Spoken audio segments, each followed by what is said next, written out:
أعوذ بالله من الشيطان اللعين الرجيم. بسم الله الرحمن الرحيم.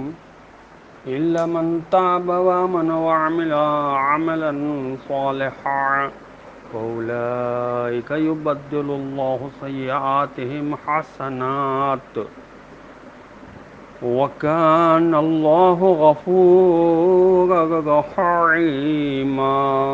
اللهم صل على محمد وآل محمد وعجل فرجهم.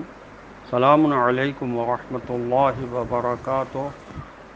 اللہ تبارک و تعالیٰ کا شکر ہے کہ میں نے سورہ فرقان جو قرآن مجید کا 25 نمبر کا سورہ ہے اس کی آیت نمبر 70 کی تلاوت کا شرف حاصل کیا، جس کا ترجمہ یہ ہے کہ مگر جنہوں نے توبہ کی اور ایمان لائے اور نیک عمل انجام دیے تو اللہ ان کی برائیوں کو نیکیوں میں بدل دیتا ہے، اور اللہ تو بڑا غفور و رحیم ہے. وہ لوگ جہنم میں دائمی عذاب میں نہ ہوں گے جو کفر و شرک سے توبہ کرتے ہیں، اگرچہ ان لوگوں نے کفر و شرک کا ارتکاب کیا ہے، قتل نفس اور زنا کا بھی ارتکاب کیا ہے، تاہم توبہ، ایمان لانے اور اعمال صالحہ کی وجہ سے ان کے سارے گناہ دھل جاتے ہیں. نیک اعمال بجا لانے کی وجہ سے، یعنی اپنے ایمان پر قائم رہنے اور مذکورہ گناہوں سے دوری اختیار کر کے عمل صالح بجا لانے کی وجہ سے نہ صرف ان کے سارے گناہ معاف ہو جاتے ہیں بلکہ یبدل اللہ سیئاتہم حسنات، اللہ ان کے گناہوں کو نیکیوں میں بدل دے گا. یہ سب توبہ اور ایمان کے اثرات ہوں گے کہ تمام گناہوں کی جگہ ایمان لے لے گا اور نیکی ہی نیکی ہوگی. یبدلوں کی ایک تفسیر یہ ہے کہ اس توبہ کے بعد اعمال سیئہ کی جگہ اعمال حسنہ لیں گے. دوسری تفسیر یہ ہے کہ اللہ ان کے گناہ مٹا کر ان کی جگہ نیکیاں لکھ دے گا. قرین واقع تفسیر یہ ہے کہ اللہ تعالیٰ اس کی توبہ اور ایمان کی وجہ سے اس کے گناہوں کو نیکیوں میں بدل دے گا. لہذا اگر ایک شخص توبہ و ایمان لانے کے بعد فوراً مر جاتا ہے تو یہ آیت اس پر بھی صادق آتی ہے. توبہ اس کیمیکل تبدیلی کی طرح ہے جس سے متعفن غلاظت شیریں میوے میں بدل جاتی ہے. لمبی عمر اور نیک اعمال والے انسان کو مبارک ہو.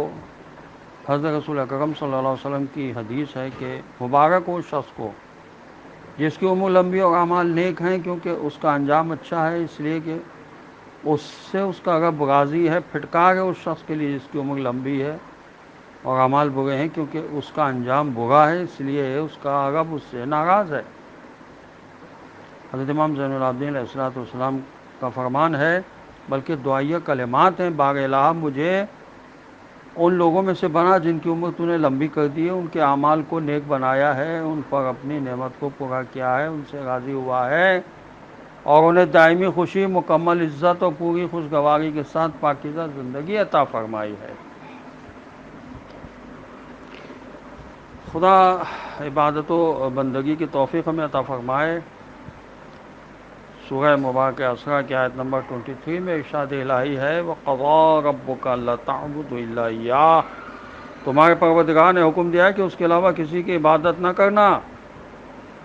انبیاء علیہ السلام کی دعوت کا اہم پہلو ہی یہی عبادات تھا. سورہ مبارکہ اعراف جو قرآن مجید کا 7 نمبر کا سورہ ہے، اس کی آیت نمبر 65 میں ارشاد ہوا: وَإِلَىٰ عَادٍ أَخَاهُمْ هُودًا قَالَ يَا قَوْمِ اعْبُدُوا اللَّهَ، قوم عاد کی طرف ان کے بھائی ہود علیہ السلام کو بھیجا گیا تو انہوں نے کہا: اے میری قوم والوں، تم صرف خدا کی عبادت کرو. سورہ اعرافی کی آیت نمبر 73 میں ارشاد ہوا: وَإِلَىٰ ثَمُودَ أَخَاهُمْ صَالِحًا قَالَ يَا قَوْمِ اعْبُدُوا اللَّهَ، قوم ثمود کی طرف ان کے بھائی صالح علیہ السلام کو بھیجا تو انہوں نے بھی یہی کہا: اے میری قوم کے لوگوں، تم صرف خدا کی عبادت کرو.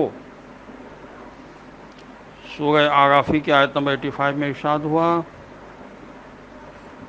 وَإِلَىٰ مَدْيَنَ أَخَاهُمْ شُعَيْبًا قَالَ يَا قَوْمِ اعْبُدُوا اللَّهَ، قوم مدین کی طرف ان کے بھائی شعیب علیہ السلام کو بھیجا تو انہوں نے بھی یہی کہا: اے میرے قوم والوں، تم صرف خدا کی عبادت کرو. سورہ زخرف کی آیت نمبر 64 میں بھی ہے ارشاد وَإِنَّ اللَّهَ هُوَ رَبِّي وَرَبُّكُمْ فَاعْبُدُوهُ هَذَا صِرَاطٌ مُسْتَقِيمٌ۔ بے شک خدا ہی ہمارا اور تمہارا پروردگار ہے، لہٰذا تم لوگ صرف اسی کی عبادت کرو کیونکہ یہی صراط مستقیم ہے۔ خدا ہم سب کو بندگی پروردگار کی توفیق عطا فرمائے۔ والسلام علیکم ورحمۃ اللہ وبرکاتہ۔